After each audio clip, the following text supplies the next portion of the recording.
Une conférence qui porte, dont on a donné, à laquelle on a donné pour titre La France, terre maritime. Un titre que nous avons trouvé à la fois beau et très pertinent, parce que ce dont il va être notamment question ce soir dans l'exposé du docteur Morlot, eh bien, c'est de la position de l'atout français que constitue le fait, et je le rappelle à tous, que nous possédons le deuxième espace maritime du monde. Philippe Morlot est un fin expert de la question, particulièrement des océans.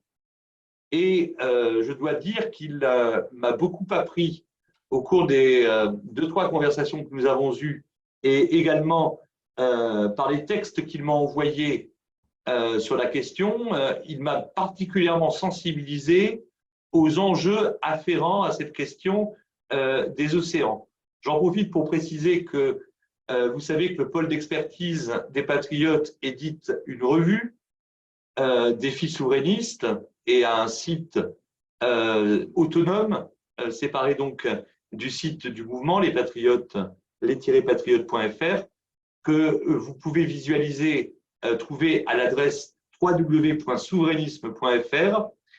Donc, nous éditons une revue au format papier, au format numérique, et nous éditerons, nous publierons un article sur la question qui va être donc exposée ce soir, la question des océans, dont le docteur Morlot est l'auteur. Quelques mots encore pour préciser en quoi j'ai été particulièrement sensibilisé par les conversations que nous avons eues à ce sujet, et en quoi je le considère comme politiquement majeur.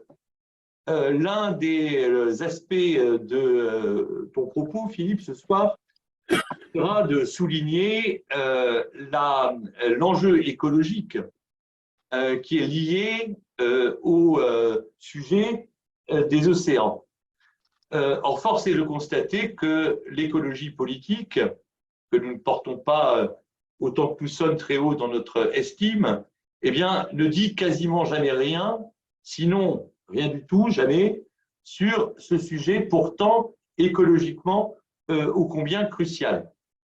Donc, je pense qu'il y a, et je remercie à nouveau le docteur Morlot de nous sensibiliser tous à ce sujet, un angle mort de l'écologie telle qu'elle est dominante aujourd'hui dans le paysage politique, que nous autres, les patriotes, nous avons tout intérêt à explorer et à développer. Je cède la parole donc au docteur Philippe Morlot. Bonsoir à tous. Je suis très heureux et très honoré de pouvoir m'exprimer sur ce sujet. Merci Alain de ta présentation. C'est vrai que je pense que l'enjeu écologique, par-delà, je dirais, cette image d'écologie politique qui, je dirais, n'a pas fait ses preuves, l'enjeu écologique est majeur et il est, je crois, nécessaire de comprendre que nous avons, je pense, notre pays, très probablement un rôle à jouer. Bonsoir, veuillez m'excuser pour mon léger retard. Je ne retrouvais pas le lien. Bien, donc un rôle à jouer, disais-je, important. Je crois qu'il peut être même majeur parce que par-delà mes activités professionnelles, j'ai deux passions qui sont l'écologie. Alors, je suis médecin, c'est la science du vivant. L'écologie est une science du vivant. Je pense qu'on ne peut pas l'occulter. Et c'est vrai que il est nécessaire de s'y pencher, de se pencher sur la problématique écologique mondiale, hein, puisque on parle d'un réchauffement global. Enfin, bon, les sujets sont nombreux. J'ai une deuxième passion, c'est mon pays. C'est mon pays parce que je pense qu'il a démontré par le passé une capacité à bousculer, à abattre des barrières qui semblaient pourtant immuables. C'est le pays de la liberté, le pays de l'égalité et de la fraternité.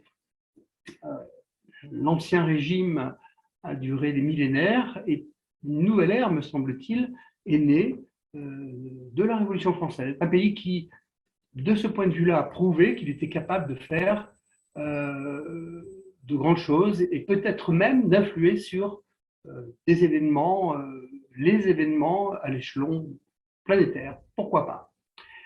Alors, je voudrais remercier aussi l'équipe technique, bien sûr, hein, Pierrick Denequin, saluer ma référente des Alpes-Maritimes, j'habite les Alpes-Maritimes, Lisa Lebel, qui m'a toujours prodigué conseils et encouragements, avec gentillesse et humour. Habitant les Alpes-Maritimes, je suis évidemment très souvent amené à longer les côtes et admirer de très beaux paysages, la mer Azur, de belles plages. Nous avons tous ces images de la vie marine, hein, je dirais de l'univers océanique, puisque les océans, ce sont aussi les mers. Hein. Et c'est vrai que cette image, malheureusement, ne correspond pas à toute la réalité, et loin s'en faut. Il existe de beaux paysages, il existe encore effectivement de très beaux lieux, et c'est bien heureux, mais il existe aussi une vérité plus rude, je dirais plus sauvage, qui s'applique de manière non pas occulte, mais enfin assez cachée, parce qu'elle se situe en fait sous le niveau de l'océan et est assez peu relayée par les médias. Alors, on a tous, je crois, en tête le fait qu'il y a un réchauffement climatique, qu'il y a des émissions considérables de gaz carbonique et d'autres gaz d'ailleurs. On sait que l'océan est un formidable tampon, mais il l'est tant qu'il est bien portant, dirais-je. Il faut savoir que les océans sont en fait un univers méconnu. Il faut savoir aussi, par exemple, que la face cachée de la Lune est mieux cartographiée que les océans. Alors, je voulais insister sur ce fait, qui me semble essentiel, que, en fait, on n'a pas vraiment, en général, nos concitoyens n'ont pas vraiment toujours la connaissance de la proportion et de l'importance en fait, des océans, que ce soit d'ailleurs d'un point de vue écologique, hein, Alain le soulignait, mais aussi, par exemple, pour ce qui est de l'alimentation. Je vous parlerai d'un fléau, certainement l'un des pires que nous puissions aujourd'hui observer, qui est celui de la surpêche, qui diminue considérablement les populations halieutiques, les populations de poissons, qui crée des dégâts collatéraux terribles sur les mammifères marins, sur les tortues, qui sont des reptiles, mais aussi, et ça c'est plus caché, dirais-je, moins connu, sur les fonds marins. Les techniques de pêche sont en fait très destructrices de ces fonds marins, et l'écosystème marin, il ressemble à notre écosystème terrestre, c'est-à-dire qu'il y a des végétaux, il y a des animaux et il y a des cycles qui associent tout cela. Le premier maillon de la chaîne alimentaire, eh bien, ce sont effectivement des végétaux qui sont consommés par des coquillages, par des bivalves, par des éponges, par le krill, par le plancton. Ce deuxième niveau étant lui-même consommé par des petits poissons. Et puis, on connaît l'image du gros poisson ou du plus gros poisson qui mange le plus petit, et ainsi de suite, jusqu'aux requins, qui sont les nettoyeurs ou les, disons, équilibrateurs principaux de la faune océanique. Alors, bon, quelques généralités sur les océans. Il y a d'une part 360 millions de kilomètres carrés de superficie océanique, Cela représente 71% de la superficie du globe, totale du globe. C'est énorme, plus de 2/3. C'est gigantesque. Ça a une importance parce que, nous le verrons lorsque nous aborderons la surpêche, il est difficile de contrôler cet immense territoire. Il y a des règlements, il y a des lois, mais le contrôle se faisant rare, je dirais, la vie est belle en quelque sorte pour les pêcheurs et les surpêcheurs. Bon, c'est 97% de l'eau sur Terre, les océans, 1,3 milliard de mètres cubes. Et c'est surtout, il faut le savoir, 80% de la masse biologique vivante, totale, de la planète. Nous qui vivons sur Terre, qui avons de vastes forêts, des forêts tropicales par exemple, et autres, nous aurions l'impression que la vie se situe là principalement. C'est une impression fausse. La vie se situe beaucoup plus sous le niveau de la mer, dans les océans. 80% de la vie sur Terre est maritime. Alors, cette dimension géographique générale posée, il est vrai qu'il y a une dimension nationale. Alain le disait, nous sommes, alors j'ai eu plusieurs sources, souvent données comme étant les seconds en termes de domaine maritime. C'est vrai qu'assez fréquemment, j'ai vu premier. Premier, donc, en termes de domaine maritime, de superficie dont nous avons la charge. Environ entre 10 et 11 millions, 10,2 millions de kilomètres carrés, ce qui nous met à parité à peu près avec les États-Unis. Une grosse partie de ce territoire maritime se situe dans le Pacifique, hein, au niveau de la Polynésie française, 41% à peu près du domaine. Une partie importante en Nouvelle-Calédonie, 16%, une partie assez importante aussi au niveau des îles subantarctiques, Kerguelen, Saint-Paul, Amsterdam, avec environ 14%, le tout faisant déjà pratiquement les 2/3. Titre d'exemple, le domaine maritime métropolitain, c'est 4%, 4% seulement de ce domaine maritime. C'est important malgré tout, c'est important parce que il serait possible, il est possible, je pense, de contrôler cela. Probablement ce qui manque le plus, hein, le contrôle de ce qui se passe sur nos domaines maritimes. Et je pense qu'il serait aussi possible d'essayer de créer une dynamique en partenariat avec d'autres pays, par exemple, mais déjà initier, je dirais, un mode de fonctionnement, un modèle beaucoup plus conservateur pour nos territoires. Alors, il faut savoir que les océans, ce sont aussi les plus gros fournisseurs d'oxygène au monde. Ils fournissent des aliments, nous venons de le dire. La pêche, bien sûr, est dans tous les pays du monde un élément important de l'alimentation.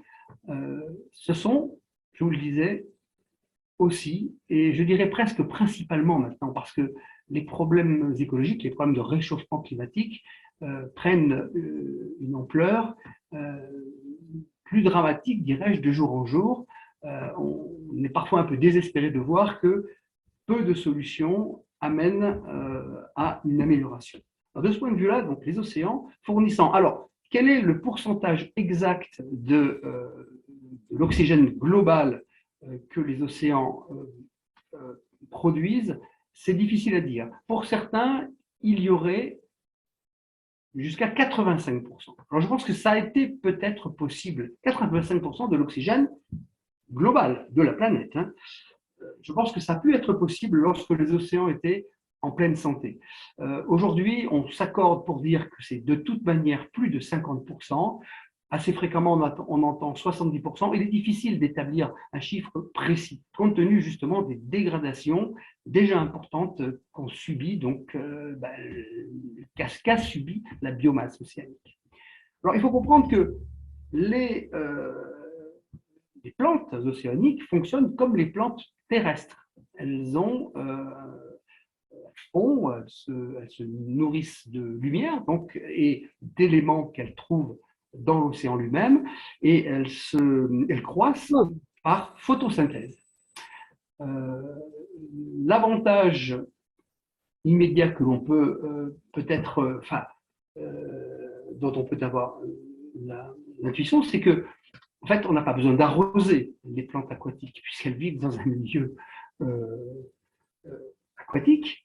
Il n'y a pas besoin pour les faire pousser de mettre un quelconque engrais, et elles semblent effectivement se débrouiller très très bien toutes seules lorsqu'on les laisse tranquilles. Alors, il faut savoir que les algues sont les ancêtres de notre végétation terrestre. Les algues vertes, certaines algues vertes, il y a 500 millions d'années, ont commencé à coloniser la Terre, et tout ce qui pousse de végétal sur la planète émane des algues. Elles ont donc, j'allais dire, une expérience extraordinaire d'adaptation. Les algues qui sont restées, les algues donc océaniques, ont elles-mêmes pu s'adapter à de très nombreux écosystèmes, et on trouve environ 12 000 espèces d'algues qui vont des macro-algues, des algues très grandes. Je pense par exemple à ces algues brunes qui forment de véritables forêts le long des côtes, je dirais à eau froide. Par exemple, le long de la Californie ou le long des côtes australiennes sud, ou bien en Scandinavie, etc. Ces algues brunes qui sont des végétaux extraordinaires, en cela qu'ils peuvent premièrement mesurer jusqu'à 60-65 mètres de haut, qui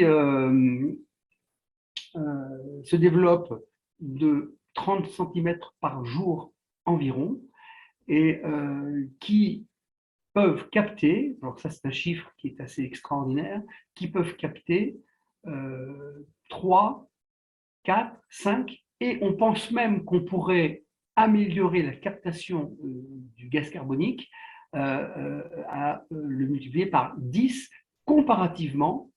Ça c'est une hypothèse, mais ce qui est certain, c'est que les algues, ces grandes algues brunes, qui forment des forêts en fait, peuvent capter jusqu'à 3,5, 4 fois plus de gaz carbonique pour une superficie donnée que les forêts tropicales. Voilà. Donc c'est un tableau, je dirais, que j'essaye de rendre assez simple. Nous avons un univers maritime qui fonctionne de manière assez proche, de manière naturelle, sauvage, je dirais, à celui donc de l'univers terrestre, avec une végétation, avec des cycles nutritifs, et avec donc une faune qui a besoin évidemment de cette nature végétale. Alors, je vais parler de surpêche. Là, c'était un petit préambule, si je puis dire, ou une introduction à ce qu'est le monde végétal, la flore, dans les grandes lignes marines. Nous allons parler de surpêche. Alors, la surpêche, c'est quelque chose, disons-le, de catastrophique. C'est catastrophique parce qu'avec 4 600 000 bateaux de pêche, l'humanité a la capacité de détruire les fonds marins à la vitesse à laquelle ça va actuellement. Disons, aurait cette capacité à détruire la totalité des fonds marins en une vingtaine d'années environ. À titre d'exemple, on détruit, en ce qui concerne la forêt amazonienne, environ 4000 terrains de foot par minute pour donc les plantations de soja, et s'agissant de manière générale de l'exploitation de cette forêt. Pour ce qui est, je recherche le chiffre parce que je suis toujours étonné des chiffres, je ne l'ai pas en mémoire précisément, mais pour la même, en même temps, je crois que ça serait dans les environ voilà, 4300. Pardon. Je reviens.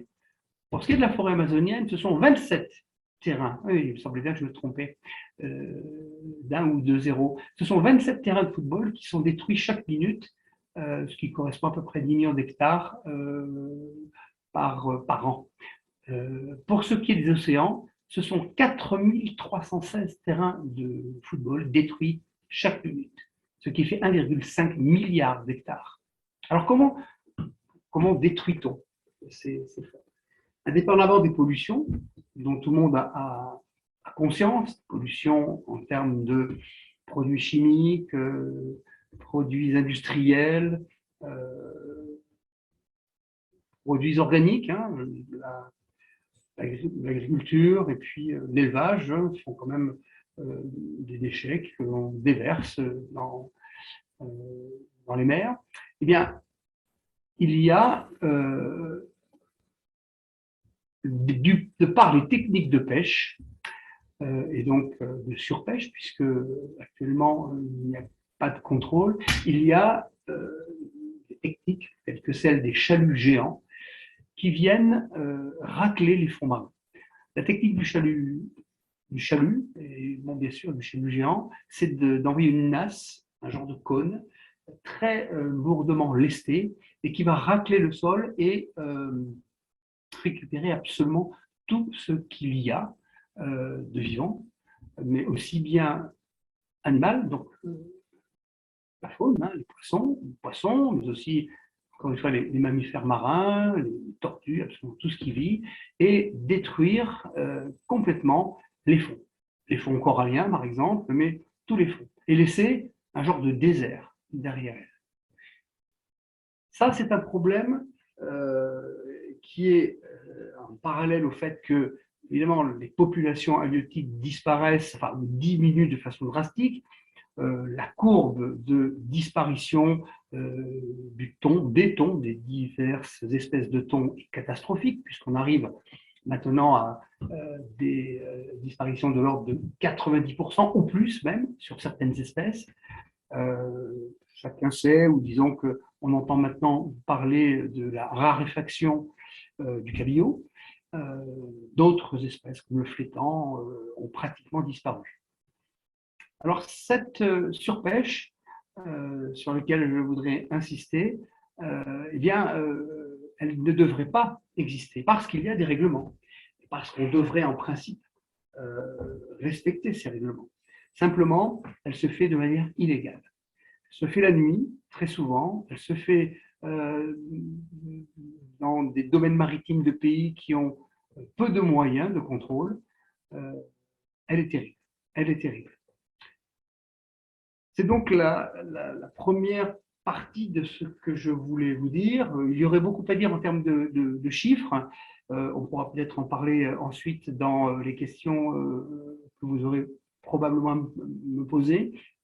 Mais c'est vraiment le problème, probablement le fléau, l'un des fléaux, je dirais le fléau le plus grave que nous ayons à vivre actuellement. Parce que sans cela, sans ce déséquilibre, d'une part, s'agissant de la faune, d'autre part, s'agissant de la flore, eh bien, un océan qui serait libre, qui serait sauvage, pourrait capter énormément de gaz carbonique. Alors, on parlera un peu des algues un peu plus tard, si vous le voulez, mais à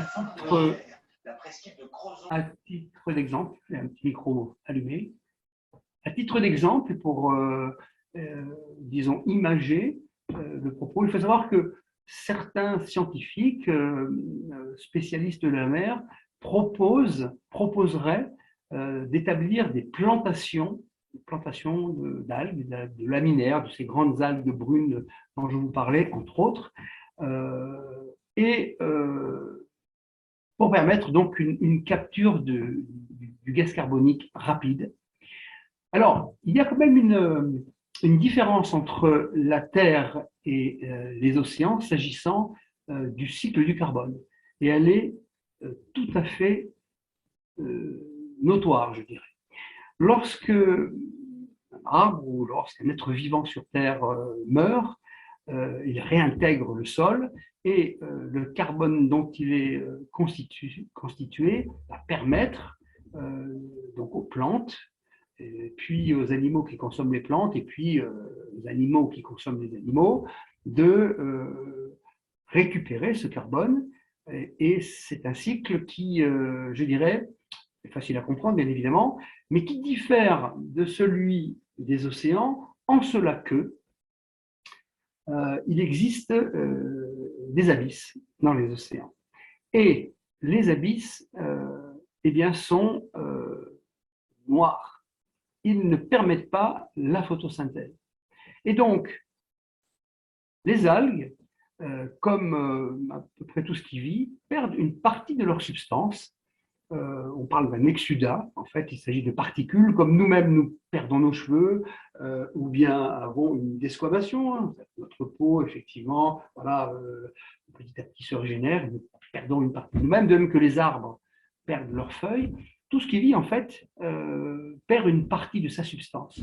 Eh bien, pour ce qui est des algues, cette substance qu'elles perdent va flotter dans l'océan, va servir de nourriture aux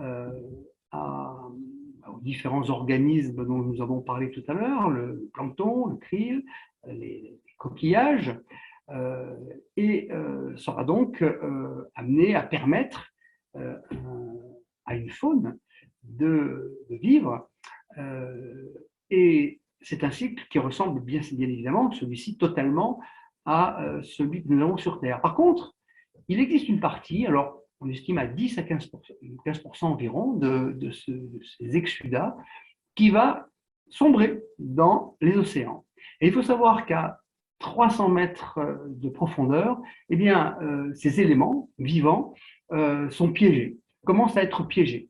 J'estime qu'à 300 mètres, on piège une centaine d'années ces éléments chargés en carbone. Pas uniquement chargés en carbone. Et ça, on y reviendra parce qu'il y a aussi des nutriments. Et évidemment, le piégeage du carbone s'accompagne du piégeage des nutriments qu'ils contiennent. Et il faut savoir qu'à 1000 mètres de profondeur, eh bien, le piégeage est de plusieurs milliers d'années. C'est d'ailleurs ainsi que s'est formé en grande partie le pétrole. Des couches successives de carbone qui se sont inscrites dans les couches géologiques par sédimentation. Je me demande si mon exposé est bien clair. C'est une question que je me pose depuis tout à l'heure. J'avais fait un plan, mais je ne le suis pas vraiment tout à fait. Ce n'est pas grave. Je vais revenir peut-être sur un certain nombre de points.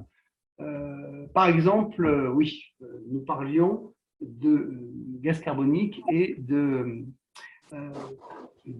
capture en fait de ce gaz carbonique. Alors, quelques chiffres. Il faut savoir que depuis le début de l'ère industrielle, nous avons déversé 400 milliards de tonnes de gaz carbonique dans l'atmosphère.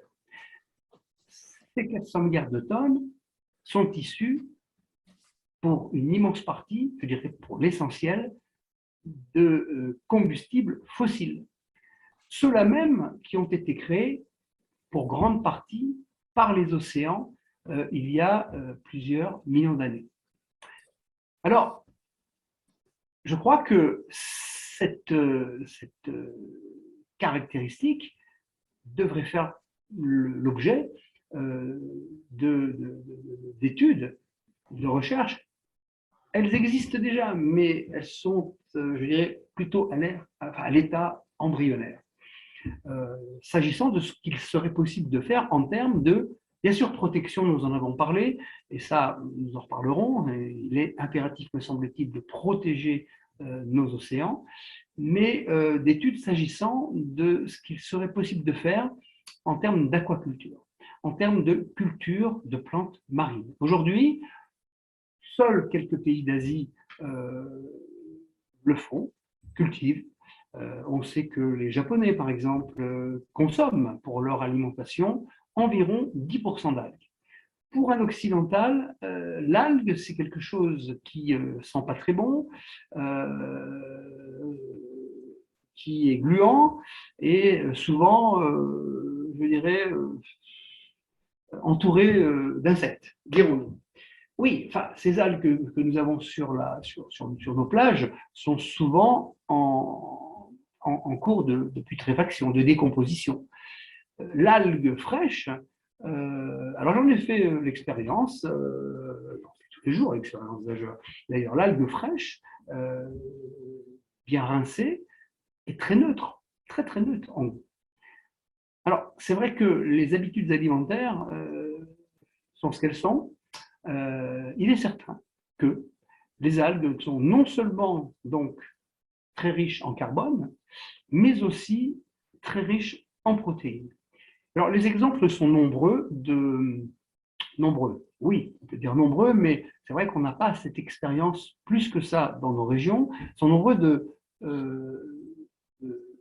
d'une alimentation animale basée sur les algues. Je crois même avoir compris qu'il existe en Suède des porcheries qui n'utilisent que les algues comme nourriture pour les animaux d'élevage. Où en étais-je? Je disais tout à l'heure que j'avais prévu un plan. Je ne suis pas un grand conférencier, je ne crois pas. Mais enfin, bon, on va y arriver. Voilà. J'en étais donc au fait que les océans sont premièrement nourriciers. Et il est bien sûr tout à fait dommageable de penser que les espèces de la faune, les poissons, donc, sont en train de disparaître. Je crois qu'il est nécessaire de commencer à réguler la pêche de manière beaucoup plus intense que ce qu'elle ne l'est actuellement.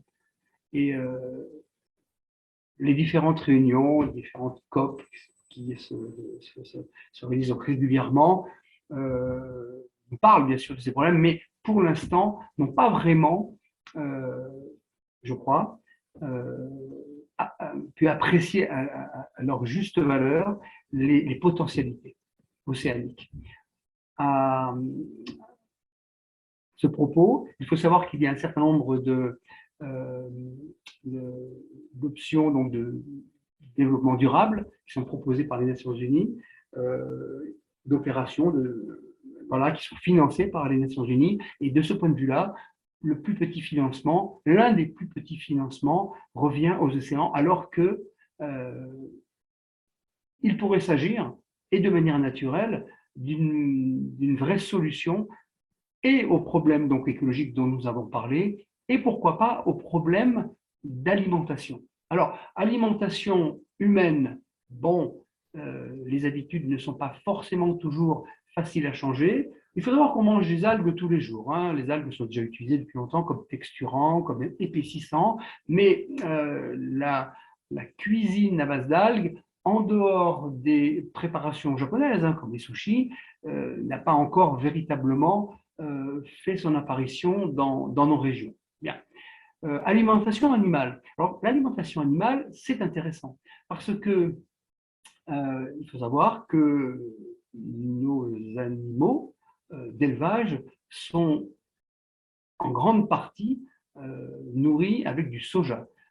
Il faut savoir que le soja que nous cultivons à l'échelon planétaire, nous savons que le Brésil, par exemple, est un gros producteur de soja, le soja est destiné à 60% à l'alimentation animale. Le soja contient environ 35% de protéines. Certaines algues vont jusqu'à 45% de protéines.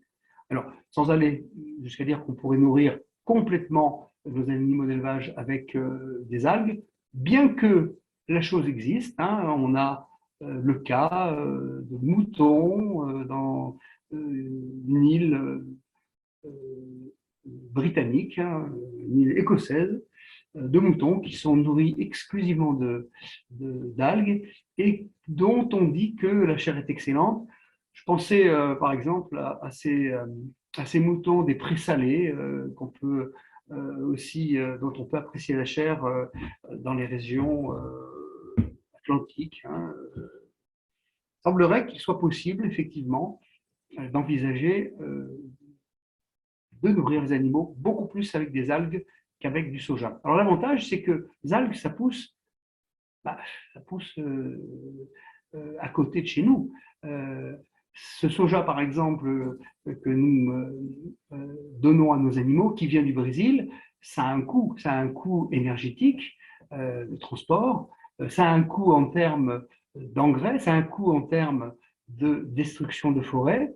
En l'occurrence, l'océan a un gros avantage, c'est qu'il est vaste et que, bien géré, je pense qu'il pourrait aider grandement à limiter donc ces problèmes de déforestation et donc de pollution, puisqu'on utilise, et je viens d'en parler de transport, je pense qu'on a là certainement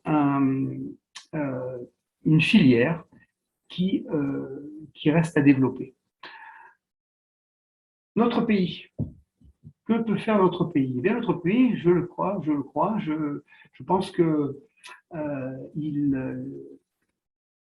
il pourrait devenir en la matière pionnier, à essayer d'établir des règles plus équilibrées, peut-être établir des partenariats avec d'autres pays et influer parce que je pense que la voix de la France reste une voix écoutée et appréciée et qui conserve un grand prestige. Notre pays donc pourrait, je pense, effectivement, peut-être prendre la tête d'une action qui irait dans cette direction de la préservation de nos océans, en commençant bien sûr par notre territoire, notre domaine maritime. Je voulais dire un mot aussi sur les plastiques, puisque les océans, ce sont aussi des continents de plastique, on en parle, savoir qu'il en existe plusieurs, des gyres, c'est-à-dire des tourbillons où se trouvent concentrées des quantités astronomiques de plastique. De ce point de vue-là, évidemment, c'est éminemment nocif pour la vie océanique. Par contre, le plastique, c'est aussi un produit qui émane des combustibles, des éléments que nous allons chercher dans la Terre, pétrole essentiellement, et ça peut être considéré comme une source d'énergie, à condition, évidemment, que l'on puisse gérer ce que la combustion du plastique amène, c'est-à-dire le gaz carbonique dont nous avons parlé.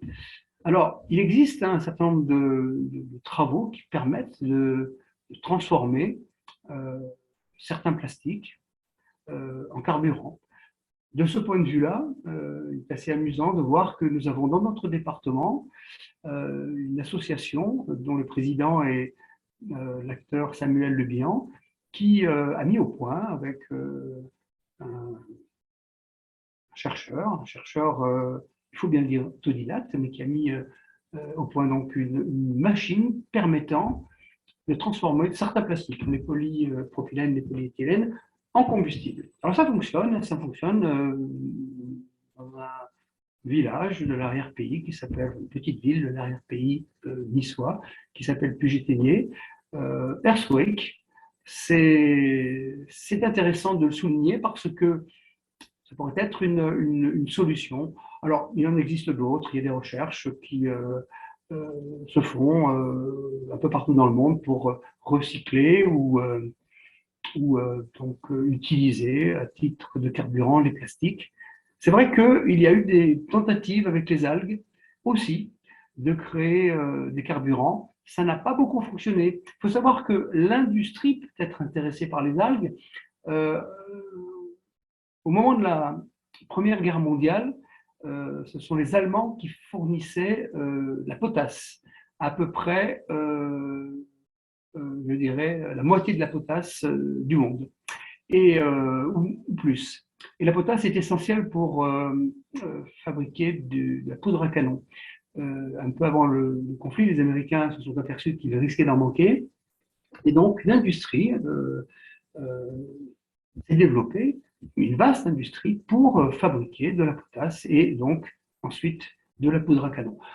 C'est un exemple d'une application qui n'est pas celle dont nous venons de parler, c'est-à-dire celle de l'établissement d'un cycle ou du rétablissement d'un cycle de vie qui permettrait, entre autres, une capture rapide du gaz carbonique comme principal gaz donc responsable du réchauffement climatique, un effet de serre. Mais il y en a d'autres, parce qu'il semblerait qu'il soit possible de créer des plastiques, enfin quelque chose d'analogue. Beaucoup de recherches dans de nombreux pays, dont la France, des produits analogues au plastique qui seraient par contre biodégradables assez rapidement et même, par exemple, fertilisants.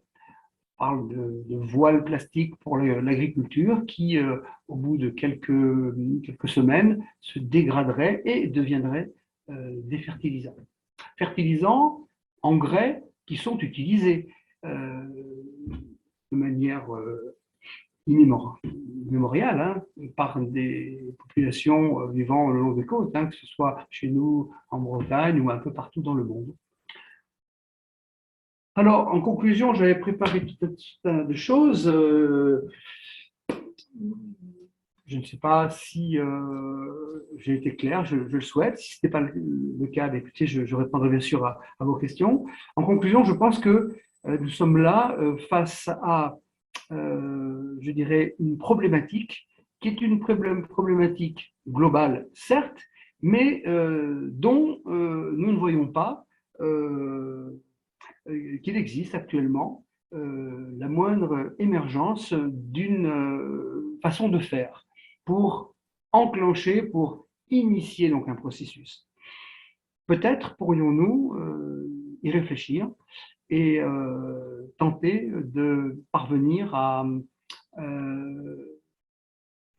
convaincre, je dirais, d'une part nos concitoyens, c'est ce que nous voulons faire dans un premier temps, pourquoi pas nos partenaires, parce que je pense que les patriotes qui aiment leur pays, notre pays, la France, ne sont pas des gens désireux de construire une ligne Maginot à nos frontières, mais désireux de tendre des mains, de manière raisonnée, et pas la même main à l'un et à l'autre, et sur la base de négociations claires, nettes, précises, équilibrées, parce que nous ne sommes pas isolés du monde, parce que nous voulons vivre avec les peuples du monde, mais non pas sous le joug d'organisations supranationales qui, pour l'instant, me semble-t-il, ont fait la preuve de, si ce n'est leur inutilité,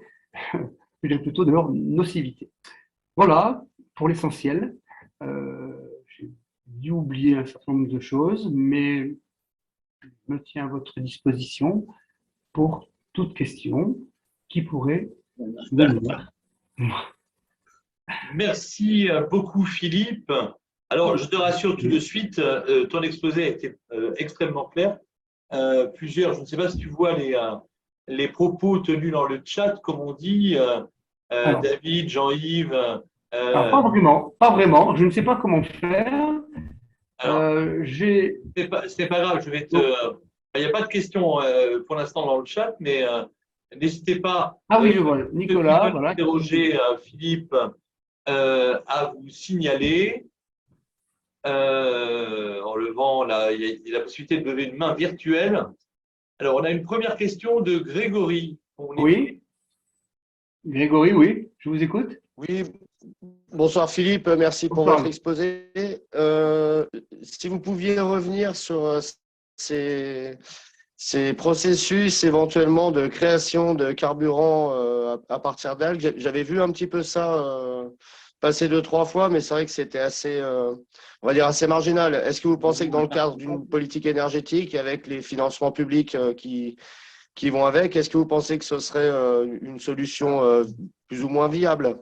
Écoutez, bon, je crois que pour l'instant, ça n'a pas donné les résultats escomptés.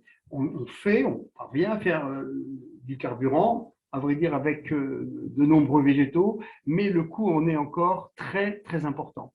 En fait, ce qu'il me semble, c'est que il serait possible, et je vous le disais peut-être, enfin, je crois l'avoir dit, certains scientifiques, certains groupes de scientifiques nous disent il y a une telle urgence environnementale, c'est-à-dire une telle urgence à stopper le réchauffement climatique, que le vrai problème, ça serait de capter le plus vite possible, tout en continuant à exploiter les ressources que nous exploitons de toute manière, les ressources fossiles, hein, parce qu'on pourrait renverser la vapeur assez, assez vite, en quelque sorte. Le problème, c'est que si on se met à, j'allais dire, surplanter, parce que c'est facile à planter, en bouture, c'est très facile. La culture de l'algue, enfin, très facile. Attention, il y a quand même un certain nombre de facteurs dont il faut tenir compte. Par exemple, les fameuses laminaires, les Macrocystis pyrifera, qui sont ces grandes algues brunes qui vont jusqu'à 60 mètres, qui formaient à certains endroits parce qu'elles ont été déjà détruites pour des raisons diverses, eh bien, ne se développent que dans des eaux relativement froides. Or, le réchauffement climatique réchauffe les océans. Et donc, les endroits où elles poussaient naturellement commencent à être trop chaudes pour elles. Ce qui signifie que les études sont nécessaires. Les études sont nécessaires pour effectivement… Alors, pour répondre à votre question, aujourd'hui, je crois que non. Aujourd'hui, je crois qu'on n'a pas cette capacité. Il faut, bien sûr, pousser les recherches dans ce sens, parce que la ressource, alors, elle semble inépuisable. Attention, il se pourrait, par exemple, si nous étions à surplanter, que se fassent des dépôts trop importants dans les abysses, hein, ce que j'expliquais tout à l'heure. Évidemment, cela capturerait du gaz carbonique, mais cela capturerait aussi des nutriments. Donc, on peut se poser la question, est-ce que le jeu en vaut la chandelle? Moi, j'aurais tendance à penser que oui quand même, mais c'est une opinion personnelle. D'autres opposent que des masses importantes organiques dans les fonds océaniques pourraient pourrait être, je dirais, le point de départ d'explosions planctoniques et bactériologiques dont on ne sait pas trop ce que cela pourrait donner. Alors, si on voulait faire du carburant, il faudrait évidemment faire des cultures d'ampleur, vous le comprenez bien. Et en même temps, on n'a pas tout à fait la technique, et en même temps, on hésite à, je dirais, justement, initier ces cultures. Certains scientifiques disent on plante des millions de kilomètres carrés d'algues brunes, par exemple, à croissance ultra rapide, 30 cm par jour, et puis on coupe et on balance tout ça dans les fonds océaniques. Et là, on a une capture de carbone colossale. Est-ce qu'on sera obligé un jour d'en arriver là? Je n'en sais trop rien. Ce que je pense qu'il faut essayer de faire maintenant, c'est de protéger ce qui peut l'être encore. Et ces pêches au chalut sont extrêmement destructrices. Alors bien sûr, il y a le reste, hein, les métaux lourds, les pesticides, les produits divers. J'ai entendu à un moment donné un expert dire nommez-moi un polluant industriel, il suffit de le nommer pour que je puisse vous dire qu'il est dans les océans. Donc c'est vrai que les attaques sont nombreuses. Bon, l'océan est vaste, certaines zones sont encore assez bien préservées. Je pense qu'on n'est pas, de ce point de vue-là, encore à, si vous voulez, un stade très critique. Critique, il pourrait le devenir rapidement, hein. Par exemple, s'agissant du cycle général, il nous faut aussi des animaux qui, par leur déjection, contribuent aussi à nourrir les coraux, etc. Pour certains, pour d'assez nombreux scientifiques, il suffirait par exemple de créer 20 à 30% de réserves, mais de réserves réelles, hein, s'agissant de la globalité de l'océan, pour préserver déjà la faune. Bon, les études sont malheureusement très peu financées. C'est-à-dire que dans de très nombreux domaines, on n'a pas beaucoup de réponses. On est, je dirais, à avancer à pas, je dirais, à petits pas. Alors, à titre d'exemple aussi, et pour comparer, il faut savoir que les Nations Unies proposent des financements, proposent des solutions plutôt, qui touchent les mangroves. Je ne vais pas parler de mangroves, des mangroves. Les mangroves, ce sont ces zones entre terre et mer qui sont d'extraordinaires puits de carbone, qui sont faciles d'accès. Hein, on y va en pirogue, je dirais, en bateau. Et là, il est possible, aux entreprises, par exemple, qui ont un bilan carbone négatif, qui émettent trop de carbone, il est possible donc de compenser ces émissions en finançant des mangroves. C'est bien, sauf que les mangroves sont quand même en diminution du fait, je n'en ai pas parlé non plus, mais du fait de la mariculture, enfin de l'aquaculture, en particulier de crevettes, qui a déjà détruit, semble-t-il, entre 30 et 40% des mangroves de la planète. Alors, il y a peut-être un mouvement qui commence à s'inverser du fait de ces financements, qui sont des financements en fait de sociétés privées, hein, sous l'égide et le contrôle des Nations Unies, mais qui ne touchent que les mangroves, qui sont certes importantes, mais qui n'ont pas, je dirais, l'impact gigantesque que pourraient avoir les océans si on arrivait à gérer cette agriculture, cette mariculture de manière optimale. Tout se passe comme si nous étions encore des chasseurs-cueilleurs, pratiquement tout. Pas tout à fait, pas tous les pays, puisqu'encore une fois, en Asie, quelques pays comme le Japon, la Corée, la Chine, un petit peu, etc. Mais pour l'ensemble de la planète, pour l'immense majorité des êtres humains de notre planète, eh ben on va chasser le poisson et puis on va cueillir. Et puis si on cueille trop, c'est déjà arrivé, on a déjà fait des prélèvements qui ont détruit certaines zones pour fabriquer des produits cosmétiques, enfin ce genre de choses-là. Non, l'homme, le chasseur-cueilleur préhistorique, qui est devenu un beau jour un agriculteur, il est devenu agriculteur en maîtrisant la culture des céréales d'abord, ce qui lui a permis de se nourrir lui, et puis de nourrir des animaux, le tout, je dirais, de manière harmonieuse pendant très longtemps, et puis de se nourrir des animaux, évidemment. C'est un peu ce que nous devrions essayer de faire. Pour les carburants, vous savez, les choses vont très très vite. Quand je vous disais que les coraux, les fonds coralliens pourraient être détruits complètement d'ici à 2050, enfin une vingtaine d'années environ, ça serait terrible, parce que c'est 25% de la diversité océane, et ça pourrait signer la mort des océans. Mais la mort des océans, c'est la mort de toute vie sur Terre. Et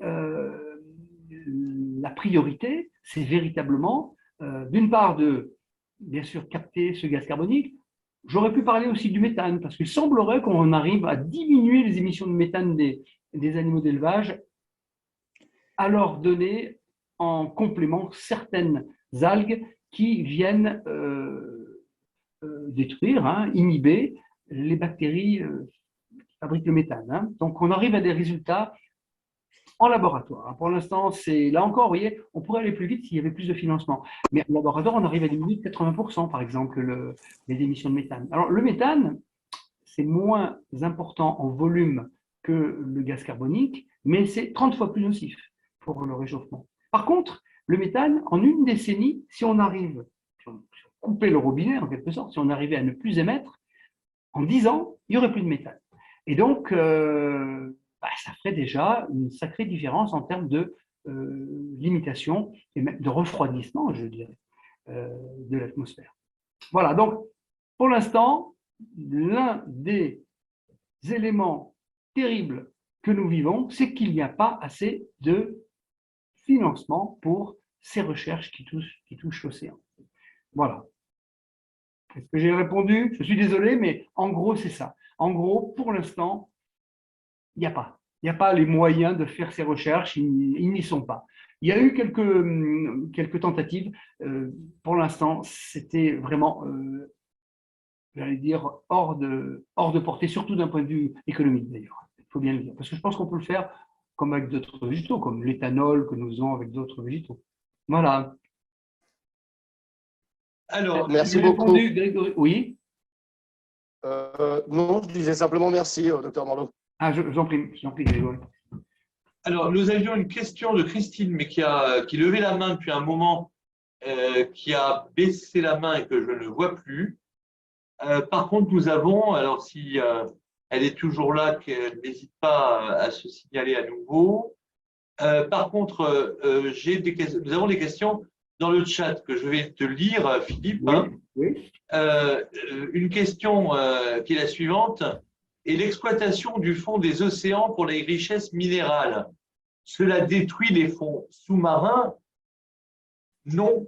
Oui, enfin, bien sûr que je n'ai pas abordé ce sujet. C'est vrai que on peut considérer, pour avoir, je dirais, une image, comment dirais-je, qui nous soit facile à, à- à conceptualiser, hein, pour une image que nous pourrions garder, si on enlève l'eau des océans, évidemment que les océans sont constitués d'eau, mais enfin, si on enlevait l'eau des océans, qu'est-ce qui se passerait? Il y aurait des terres, des sols, il y aurait des montagnes, il y aurait effectivement de la végétation. Bon, des bêtes au sol, pas beaucoup, puisqu'elles elles volent dans l'eau, en quelque sorte, si je puis dire, elles nagent.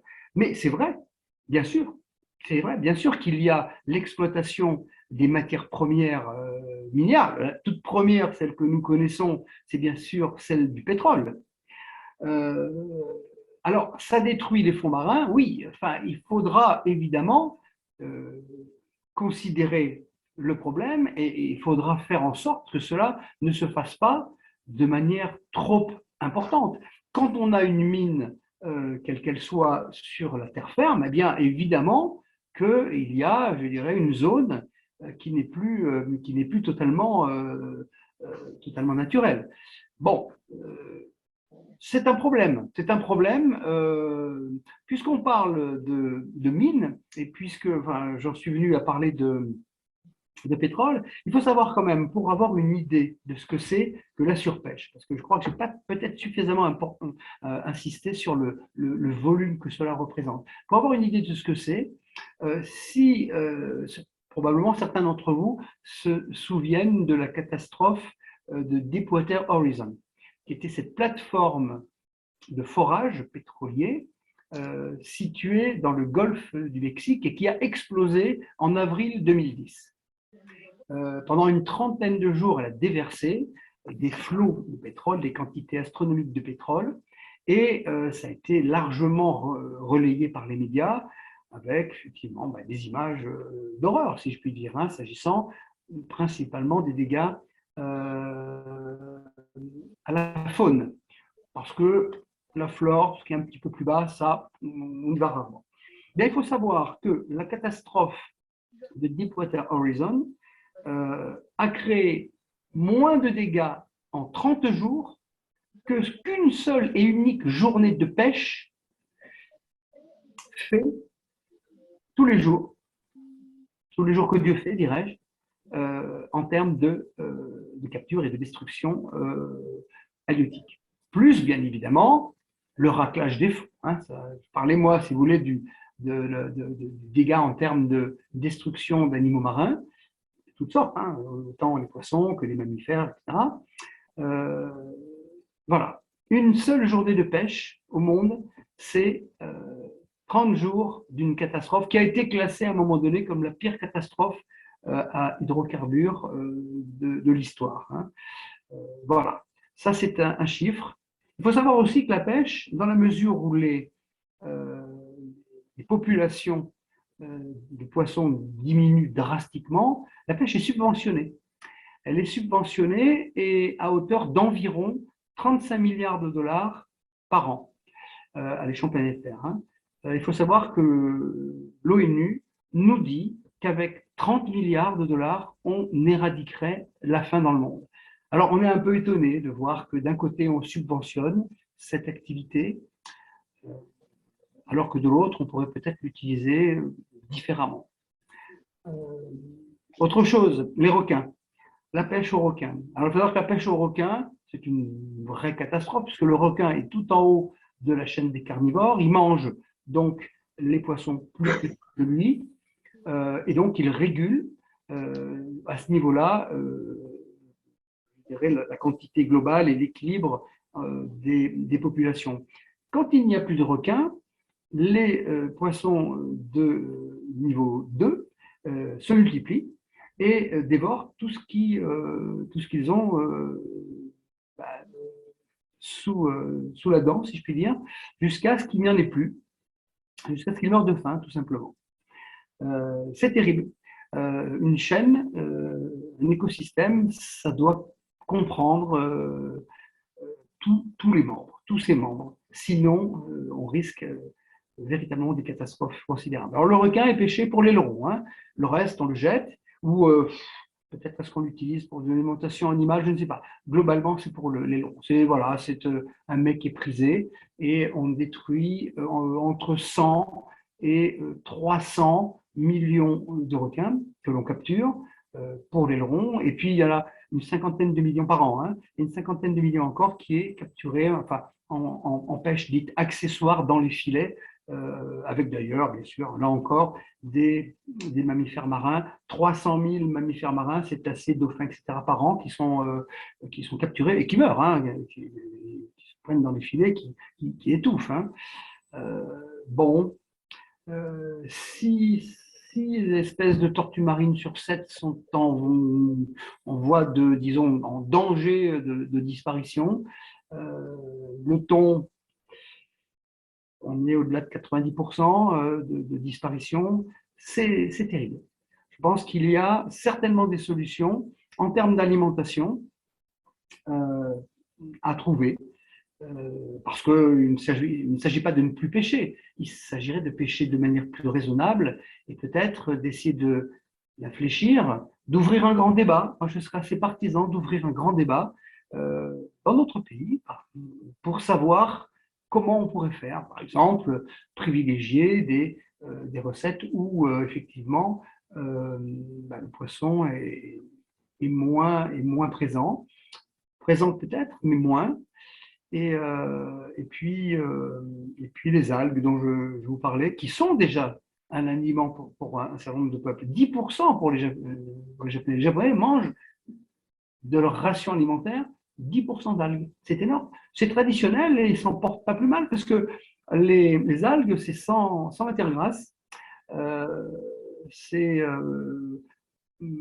très peu de glucides. C'est très riche en protéines et très riche en oligo-éléments de toute nature. Magnésium, calcium, vitamine B12 pour certains. Il faut savoir que, alors j'entre un peu dans des détails médicaux, il faut savoir que les oméga 3, par exemple, les oméga 3 à chaîne longue, que nous ne savons pas fabriquer, nous ne savons pas fabriquer les oméga 3. Donc, les oméga 3 à chaîne longue, si, nous pouvons les fabriquer à partir des oméga 3 à chaîne courte, que l'on trouve dans les huiles de colza, de noix, etc. Mais les oméga 3 à chaîne longue, que l'on retrouve dans les poissons gras, eh bien, c'est par accumulation de microalgues qui les fabriquent. Ce sont des microalgues qui fabriquent ce DHA, DHA-EPA, enfin le fameux DHA qu'on trouve en pharmacie, mais ce sont des microalgues qui sont fabriquées donc par le phénomène d'accumulation, qui viennent donc s'accumuler et qui remontent la chaîne alimentaire pour arriver jusqu'aux carnivores, que sont les thons, en particulier, quels sont les autres carnivores, peu importe, mais le thon en particulier. Voilà, les poissons grands en général, le maquereau, etc. Merci beaucoup, Philippe, pour cette réponse.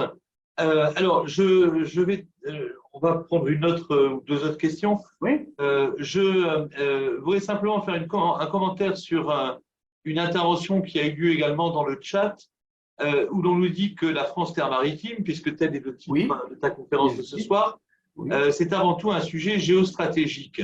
Alors, je voudrais répondre à Olivier. Il est certain que ce titre pouvait s'interpréter comme dans cette perspective-là, la perspective qu'il signale, mais que ce n'est pas dans cette perspective que tu as traité du sujet. Tu l'as traité, oui. Donc, on a eu l'occasion sur des sujets géostratégiques, militaires. D'ailleurs, ce serait bien qu'il nous propose une nouvelle conférence, d'entendre particulièrement l'excellent général Blanchon. Ce n'était pas du tout le thème de ce soir, même si ce titre aurait pu être le titre d'une conférence abordant les problématiques géostratégiques. Bien sûr. Par contre, alors moi j'ai une question, mais que je vais recouper avec la question d'Olivier Doué. Bonsoir Olivier. La question que je vais te poser, c'est…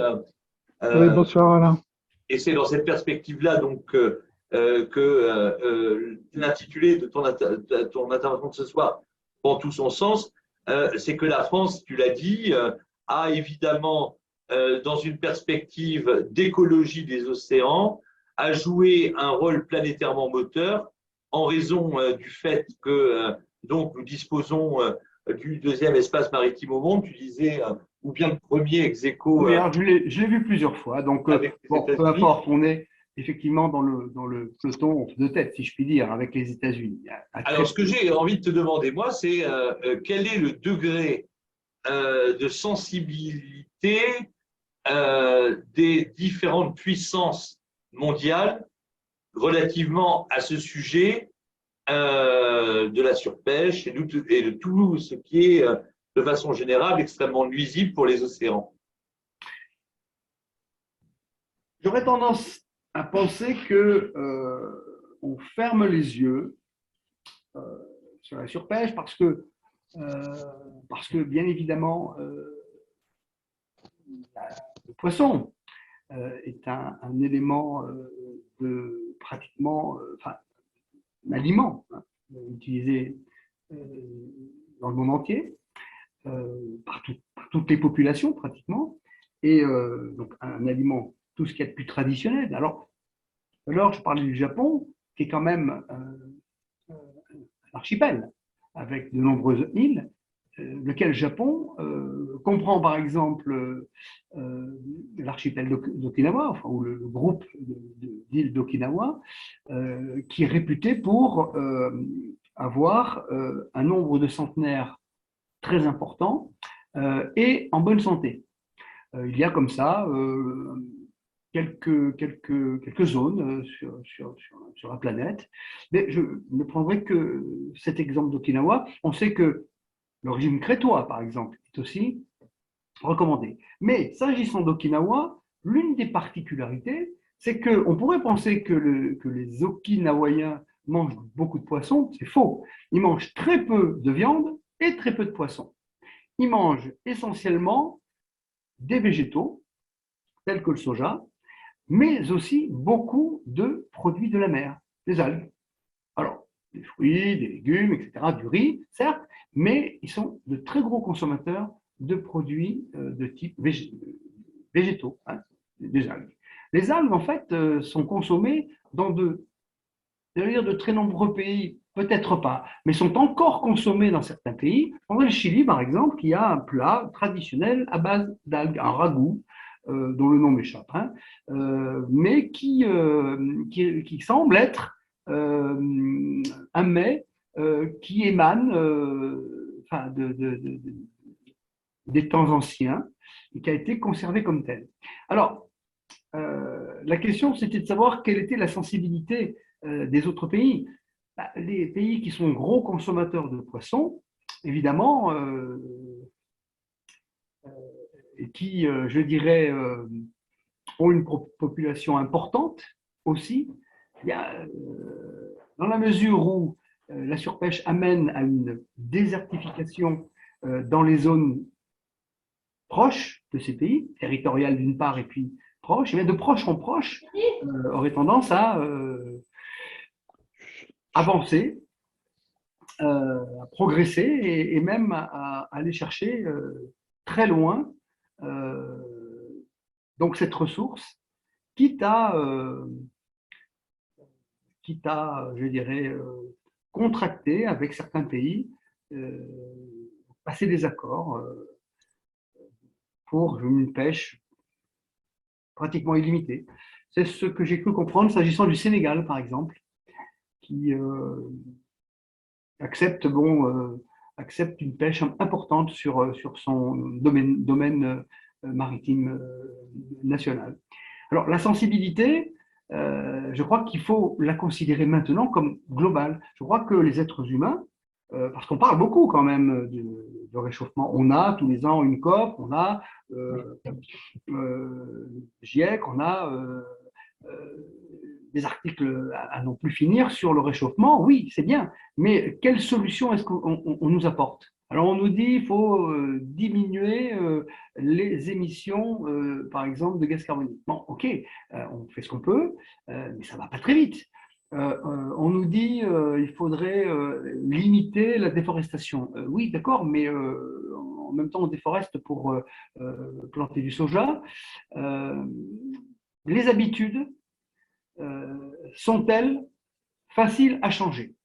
C'est la question que je me pose. Est-ce qu'une habitude alimentaire est facile à changer? Moi, je pense que oui. Je pense que ce n'est pas si difficile que ça. Lorsqu'il y a un enjeu majeur, on pourrait imaginer donc que le poisson puisse être consommé, mais sous des formes préparées. Je pense au tamara ou ce genre de choses-là, où la quantité n'est pas très importante et où cela permettrait de limiter donc les prélèvements. Si on n'arrive pas à ça à l'échelon planétaire, faisons au moins sur notre territoire national des efforts dans ce sens. Et c'est là peut-être la chose à laquelle il va falloir s'atteler, et cherchons à faire passer un message. En fait, je pense que la question, c'est, messieurs, nos voisins, messieurs des maisons voisines du village Terre, parce que c'est comme ça que je considère un petit peu notre monde, comme un village avec un certain nombre de maisons. On va dire il y a 200 maisons, certaines avec une famille plus nombreuse, d'autres avec une famille moins nombreuse, certains plus riches, d'autres moins riches.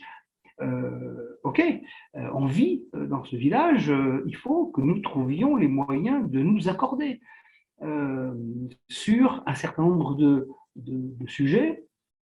Il me semble que le réchauffement climatique en est un. Il me semble que, à un moment donné, il va bien falloir qu'on se rende compte que les océans étant quand même, je vous le disais en préambule, enfin en début d'exposé, l'essentiel de la masse vivante de la planète, 80%, si on la détruit, eh bien, le gaz carbonique, le cycle du gaz carbonique, je crois que tout le monde le connaît, avec la photosynthèse, les plantes vont capter du gaz carbonique dont elles vont se nourrir,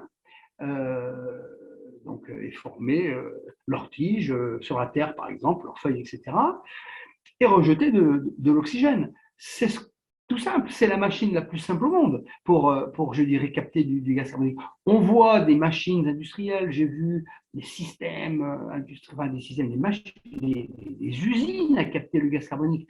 Je m'interroge parce que avec quoi elles fonctionnent, ces usines, avec quelle énergie de centrales à charbon, par exemple. Alors, je demande un petit peu où on va. Non, il existe des choses simples, une chose simple qui s'appelle la nature. Il existe encore, et le malheur, c'est qu'on n'en a pas forcément tout à fait conscience, il existe encore une zone colossale, méconnue, inexplorée pour certaines de ces zones, les 2/3, plus des 2/3 de la planète, en fait, qui est là, qui ne demanderait qu'à, si je puis dire, qu'à fonctionner, qui ne demanderait qu'à être, j'allais dire domestiqué, mais disons utilisé intelligemment, comme nous avons pu créer une agriculture intelligente jusqu'à il n'y a pas si longtemps. Aujourd'hui, évidemment, à grand renfort de pesticides, de remembrement, etc., les choses ont changé, mais il y a une cinquantaine d'années, on fonctionnait encore de manière assez équilibrée. Pourquoi est-ce qu'on n'arriverait pas dans les océans? On va sur la Lune. Comment est-ce que j'ai vu l'autre jour une émission avec une entreprise française qui veut créer des genres de bulles qui permettraient de cultiver sur une planète, sur la Lune par exemple. Une bulle qui permettrait d'aller dans les fonds océaniques et de vérifier ce qui se passe, de voir qu'il n'y a pas des parasites, parce que bien sûr la vie est complexe, hein, et il peut y avoir maladies, il peut y avoir toutes sortes de choses. Les algues sont résistantes, hein, elles ont 1 milliard d'années, elles en ont vu, si je puis dire. Et je pense que de ce point de vue-là, on aurait peut-être moins de problèmes. Enfin, ça c'est une opinion personnelle. Je crois qu'il faut faire des recherches. Il faut faire des recherches pour permettre quoi? Permettre de nourrir du monde. On dit que, enfin, encore une fois, certains spécialistes nous disent, si on arrivait à cultiver 2% de la superficie des océans, on arriverait à avoir suffisamment de protéines pour l'humanité entière. 2%. Nourrir, nous nourrir nous directement, nourrir nos animaux. Oui, il semblerait d'ailleurs que, je vous le disais, il y ait moins d'émissions de méthane avec certaines algues associées à l'alimentation. Il semblerait que les croissances des animaux soient meilleures parce que les algues sont riches, très riches en oligo-éléments, en protéines. C'est à notre portée. Nous avons des côtes. Inutile d'aller chercher à l'autre bout du monde des produits qui sont destructeurs de forêts tropicales, par exemple. Il y a beaucoup à faire. Il y a beaucoup à faire. Et je pense que les pays du monde auxquels nous pourrions nous adresser si nous avions les coulées franches, et j'espère que nous les aurons rapidement, eh bien ces pays, nous pourrions leur tendre une main en leur disant, voilà, essayons de faire quelque chose ensemble sur ce sujet, concernant ce problème. Hein. La communication, la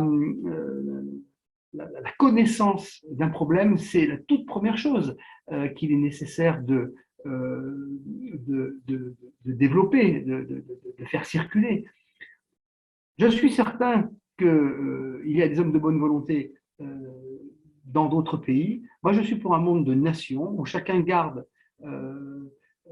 le droit de faire et surtout d'initier hein, des solutions, mais je pense qu'on peut bien sûr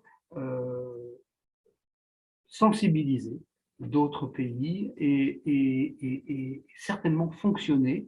Alors, imaginons par exemple que 2-3 pays nous disent ben nous, on voudrait bien fonctionner avec vous, eh bien notre domaine maritime qui est de 10 millions, peut-être il passerait à 20 millions ou à 30 millions. Enfin, bon, là, vous comprenez bien que je suis sur un scénario bon,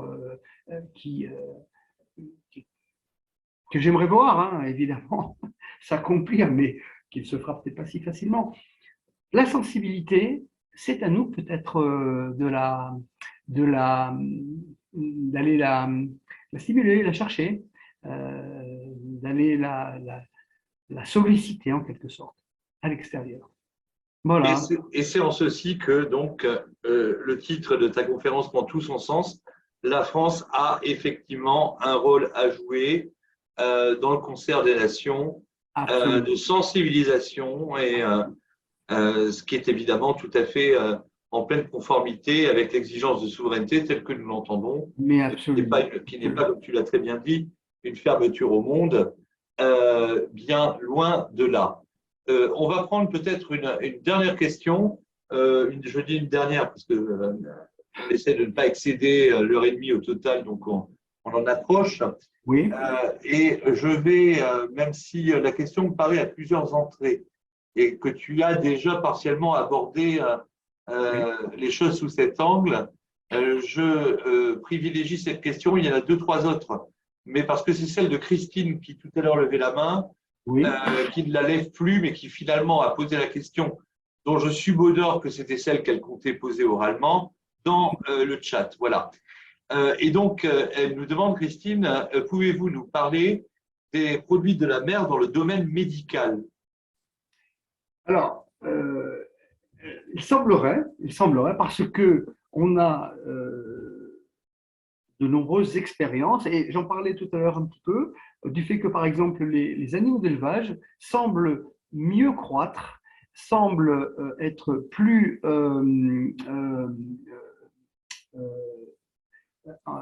à même de développer leur immunité lors de la consommation d'algues. Alors, encore une fois, il y a 12 000 espèces d'algues, et donc de dire que telle algue sera meilleure que celle-ci, que telle autre pour tel ou tel type de pathologie, ça sera difficile. Mais ce qui est certain, c'est que on parle beaucoup du deuxième cerveau. Ce deuxième cerveau de l'être humain, c'est son tube digestif. Il faut savoir qu'on a certainement, c'est un petit peu mon domaine, hein, on a certainement plus d'organismes vivants au niveau de notre tube digestif, qu'il s'agisse de virus, qu'il s'agisse de bactéries, qu'il s'agisse de parasites, hein, mais enfin bon, on va dire essentiellement des bactéries quand même, hein, que de cellules constitutives de notre propre organisme. Et ce biotope, dirais-je, est essentiel pour je dirais pour notre immunité. Il faut savoir que les cellules immunitaires, eh bien, on en a un peu partout, mais on en a surtout là où les cellules de la défense immunitaire, on en a surtout là où nous sommes en contact avec l'extérieur. Par exemple, on en a au niveau des bronches, parce qu'on est en contact avec l'air extérieur. On en a un peu partout. Hein. Les larmes, par exemple, contiennent des anticorps. Et l'endroit où on en a le plus, c'est le tube digestif. Alors, des médicaments à base d'algues, nous prendrons la dragée fuca, par exemple, qui est connue de tous, je pense, comme étant un excellent laxatif. Ça, c'est une première chose. Ensuite, il semblerait qu'il y ait effectivement des propriétés antiseptiques, voire même antibiotiques.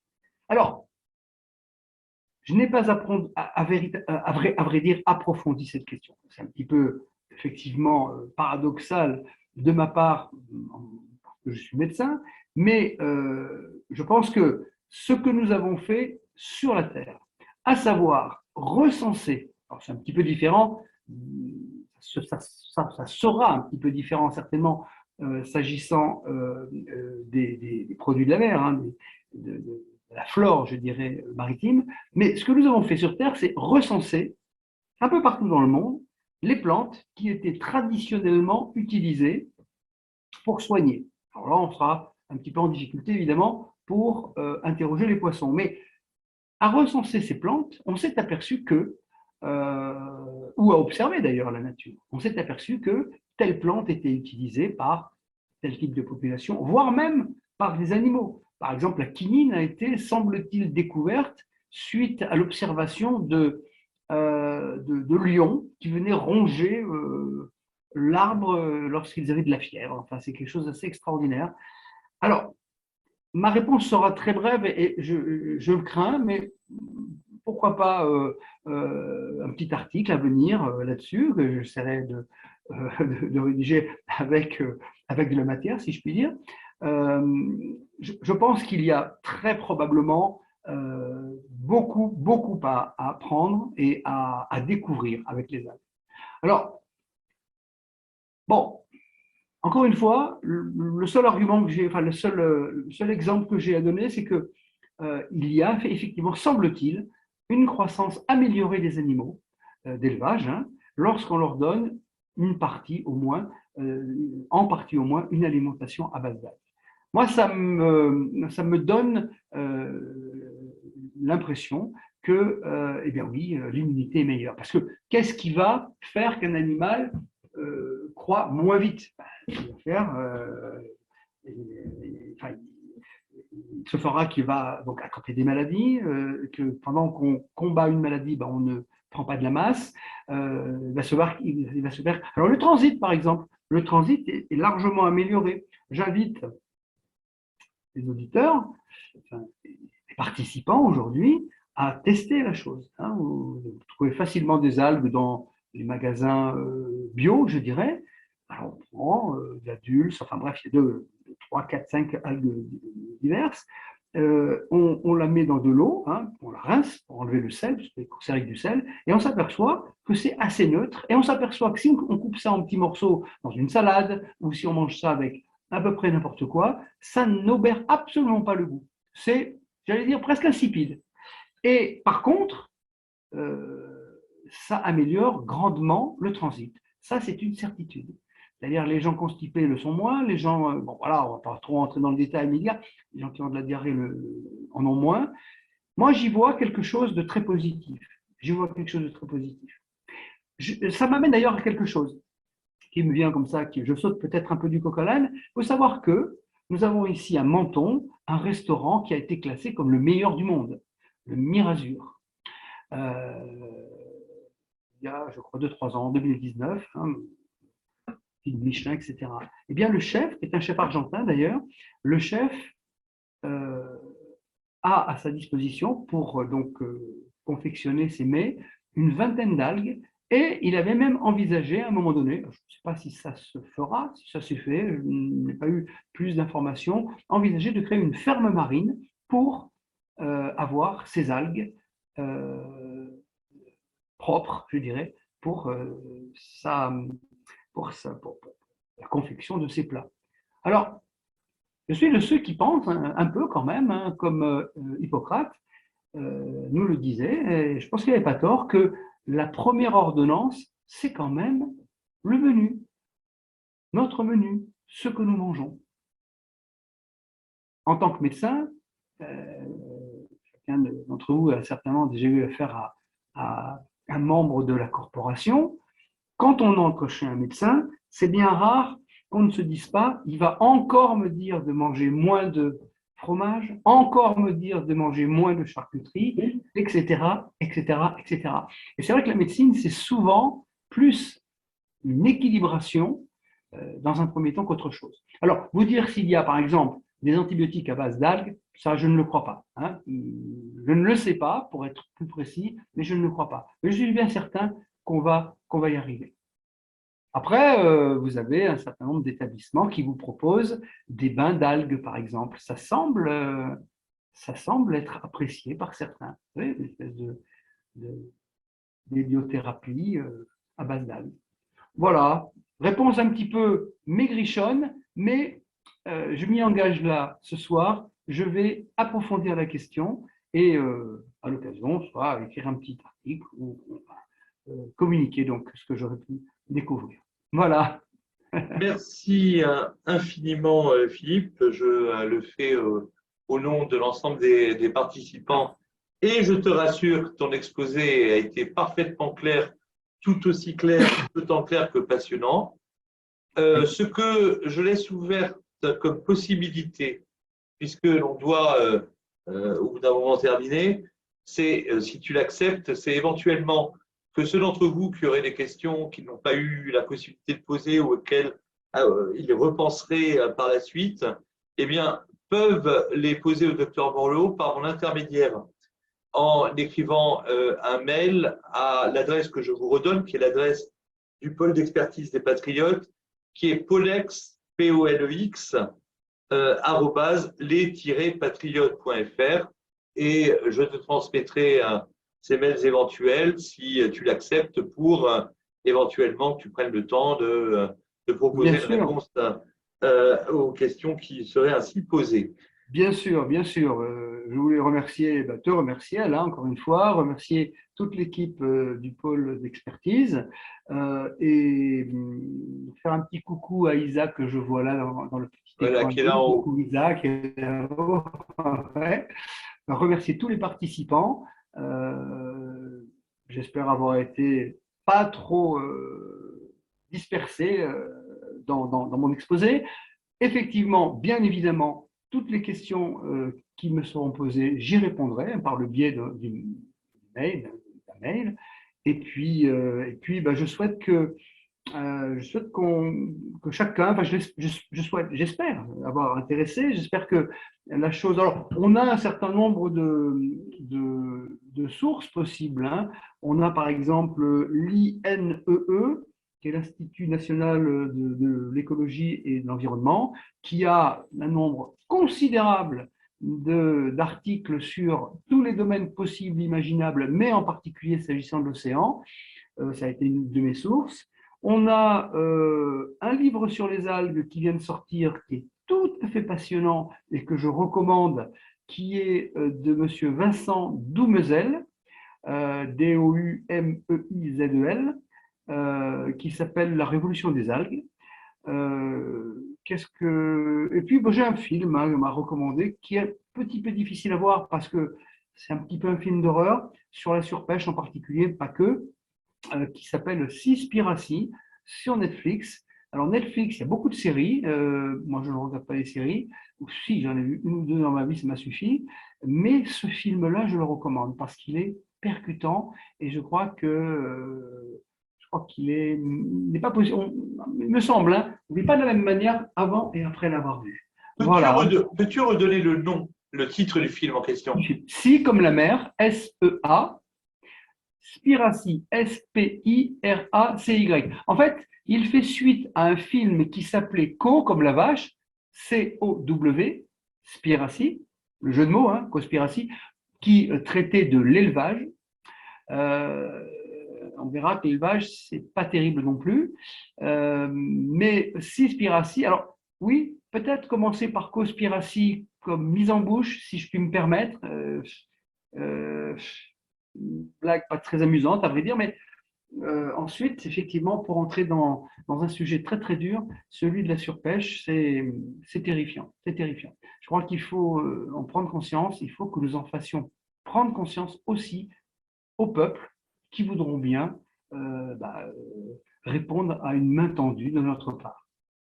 Et je crois que notre pays, je le disais, moi j'ai deux passions qui sont les sciences du vivant, on dira, mais l'écologie en particulier, et mon pays, parce que je pense que c'est un pays, encore une fois, qui a fait ses preuves en termes de capacité à renverser des barrières et à aller au-delà, voir ce qui se passe, et quand je dis voir ce qui se passe, plutôt faire ce qu'il faut, plutôt, hein, créer les moyens d'un monde plus équilibré et plus juste, je dirais, probablement aussi. Merci. Voilà, je voudrais donc encore une fois remercier chacun d'entre vous. Merci Alain de ta confiance, merci de ton soutien. Et puis, on reste bien sûr en contact et encore une fois, je répondrai à toutes les questions qui me seront posées. Ce n'est pas un problème. Merci encore, voilà. Philippe.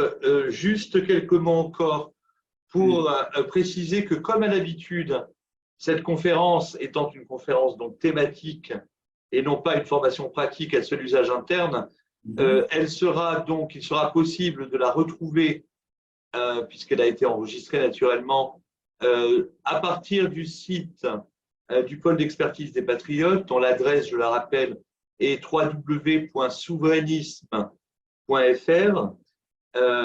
Donc le lien pointera vers la chaîne YouTube Défi souverainiste, que vous connaissez, commencez à connaître à présent, à laquelle je demanderai à ceux d'entre vous qui n'ont pas encore fait de s'abonner pour accroître sa visibilité. Et comme je le disais rapidement en commençant, le pôle d'expertise édite donc une revue trimestrielle intitulée Défi souverainiste, elle aussi, une revue au format papier. Et nous aurons le plaisir de retrouver dans cette revue, dont le thème général est le suivant: restriction, pénurie, crise, une fatalité, point d'interrogation. Nous aurons le plaisir de retrouver dans cette revue un article du docteur Borloo intitulé Au cœur de la pénurie, les océans. Parce que donc c'est le titre que tu as donné à ton article. Encore merci à toi, Philippe. Encore merci à vous tous. La prochaine conférence, dernier mot, pardon, j'allais oublier. La prochaine conférence sera également une conférence thématique en principe. Elle est en cours de prévision.